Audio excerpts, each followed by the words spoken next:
Commander is a format generally defined by value engines of various shapes and flavors. Due to high life totals, multiple opponents, and the variance inherent to 99-card singleton decks, Commander games are known for being long and grindy. But who cares about any of that when we are playing Aggro? Woohoo! So let's cut to the chase and just turn our creatures sideways and let our opponents do all the math, right? Well, maybe there's a little more to it than that. You see, Aggro has a hard time adjusting to the parameters of Commander's multiplayer environment. This is especially true given that the traditional goal of aggro decks, that is, remove your opponent from the game before they even get to play it, is antithetical to the spirit of casual Commander. But that doesn't mean you can't play aggro, it just means that if you do want to bring an aggro deck to your Commander game night, you will need to approach playing the archetype very differently in Commander than you might be used to in a 1v1 format. Not to worry, however, because this video will cover how to build and pilot an aggro deck in the Commander format, with the goal of maximizing your deck's success rate while keeping in mind the most important rule of Commander: everyone at the table having fun. We're not beginners anymore. This is a video guide for those who know how to play Magic and want to get better. This is Tolarian Tutor, the Commander lessons.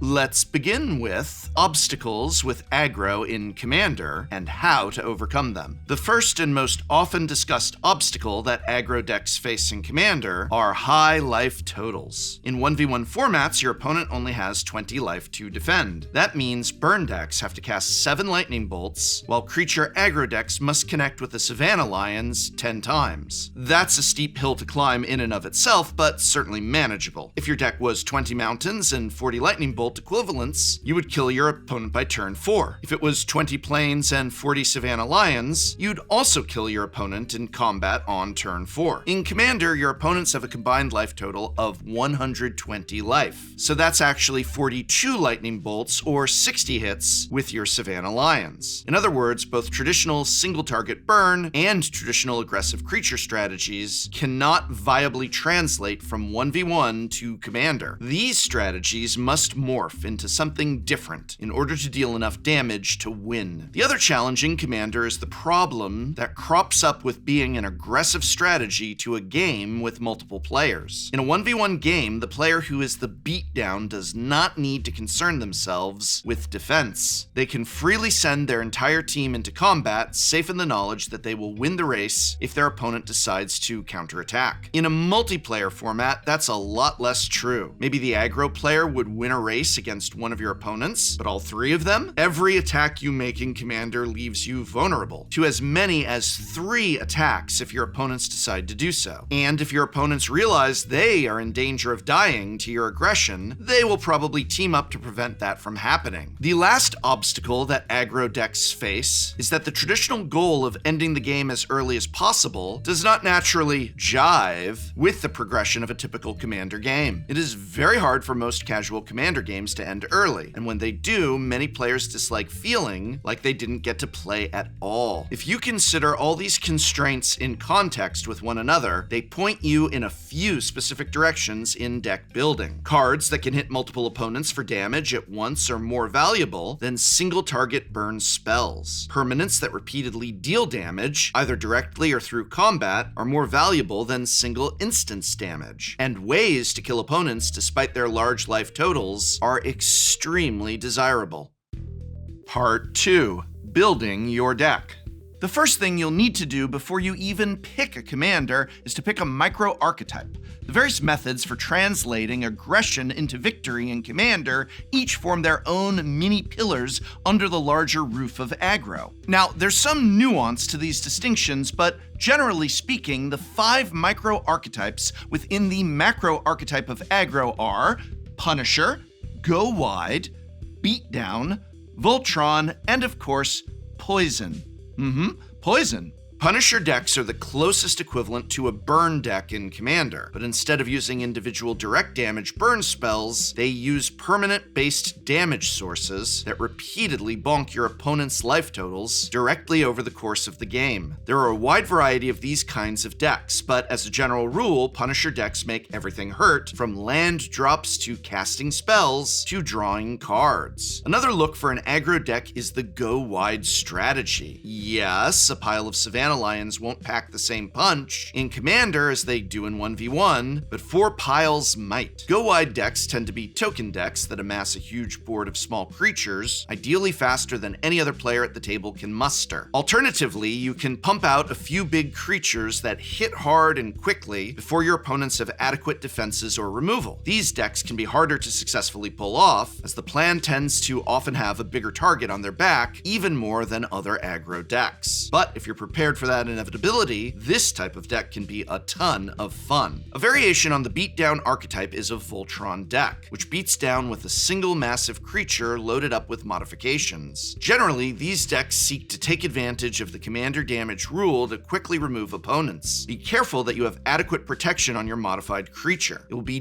devastating if your opponents can remove it. Another method for circumventing high life totals is through poison damage. Infect effectively reduces each opponent's life total to 10 and prevents them from healing from that damage through traditional means. These kinds of decks are among the most powerful aggro decks, but bringing one to Commander Night is a risky proposition in Commander, as some players take issue with Infect as a win con. The archetype you will choose will dictate much about how you build your deck. Each archetype requires pieces that are distinct from one another and have very little crossover between archetypes. Synergy is very important to EDH aggro. Many aggressive cards are fairly weak on their own, but the better that those cards can combine to be more than the sum of their parts, the better your deck will be able to keep up with your opponent's big splashy plays. Generally, your interaction will be sparse. The vast majority of your deck should consist of proactive synergy cards.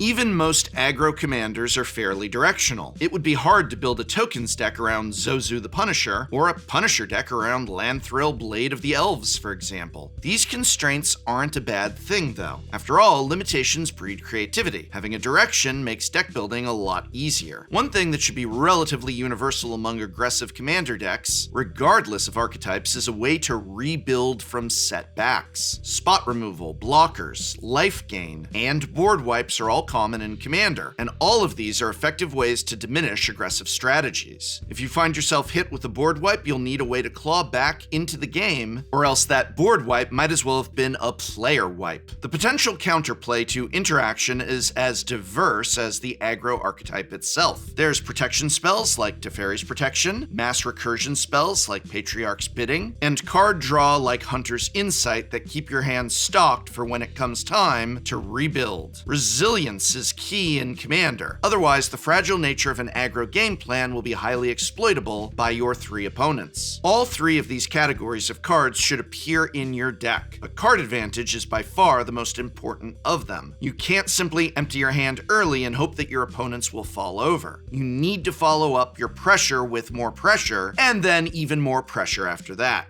Consider the current boogeyman of the Commander format, Voya, a Jaws of the Conclave. Many would argue that Voya addresses the issues with aggro too well. He puts a lot of pressure on your opponents quickly, draws you a ton of extra cards, is difficult to interact with thanks to his hefty ward cost, and has vigilance, making counterattacks mostly ineffective. Now, I'm not advocating one way or another that you do or don't build a Voya deck in Commander, but what I will say is that you can learn a lot of valuable lessons for how to build a strong non-Voya aggro deck from studying decks helmed by this angry wolf. One last thing to keep in mind in deck building. Mana is a big concern with aggro decks as well, because the early game is so important for pulling off an aggressive win. Stumbling on lands early is far more punishing to this archetype than any other archetype in Commander. Commander naturally self-corrects a bit from this kind of variance, because players who get mana screwed tend to be left alone by the rest of the table until they can draw out of it.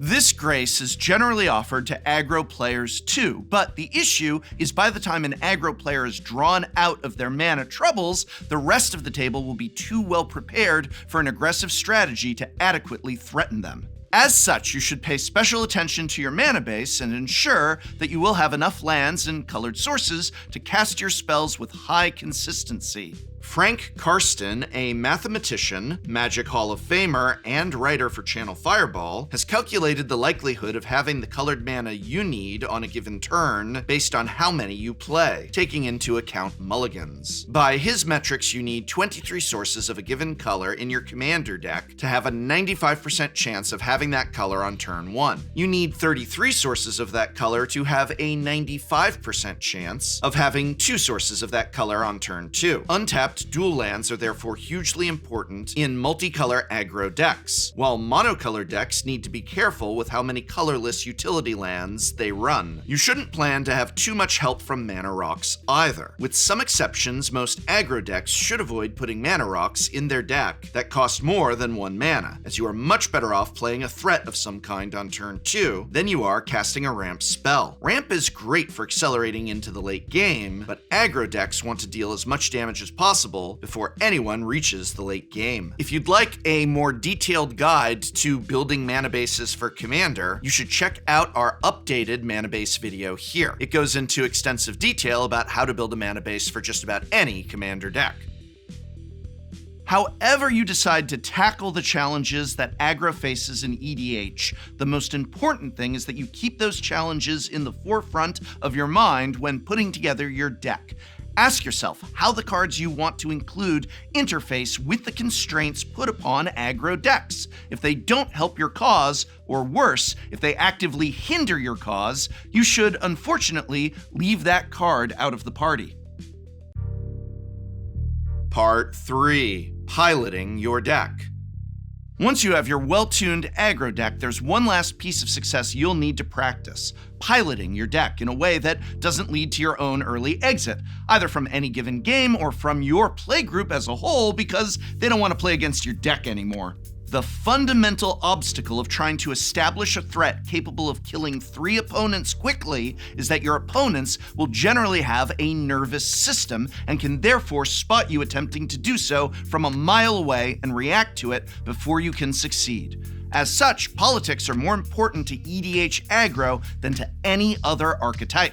Subtly directing attention away from yourself is a skill you can learn like any other. Pointing out your opponent's threats, such as a turn 1 Soul Ring or early Mystic Remora, can help divert some of the unwanted eyes at your board. If you focus your initial attacks on the opponent who is furthest ahead, you can spin this as something you're doing for the whole table. If someone offers to leave you alone, if you leave them alone, take them up on that. 2 opponents is 33% less than 3. Some aggro decks are easier to politic with than others. A Punisher deck, for example, that hurts you in addition to your opponents can be spun like, "We're all in this together." A fast Voltron start may prompt players to bargain for their lives in ways that you can take advantage of.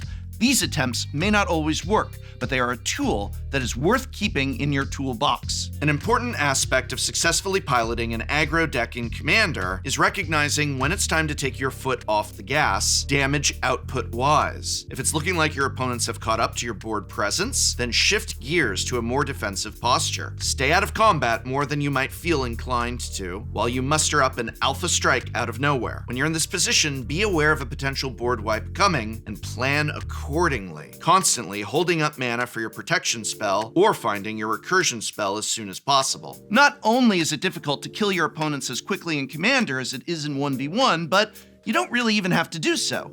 The key is not to deal damage quickly, but rather to deal damage consistently. Think of the high life totals not as a steep hill to climb, but as more damage you get to deal. You're an aggro player. Don't you just love dealing damage? Isn't it great that you get to deal 6 times as much damage as you get to deal in 1v1? Huh? And along those lines, I hope this video has helped you in figuring out how to be better about dealing that damage, but aggro isn't the only way to play in Commander. Be sure to also watch our previous episode on how to improve your skills with control, a video that I feel even aggro players could learn a thing or two from. Know your enemy, am I right? You can check out that video here or linked in the description. Until next time, this is Tolarian Community College. I'm the professor. Our writer is the one and only Jesse Robkin. And remember, it's not about winning individual games of Magic. It's about getting better, win or lose.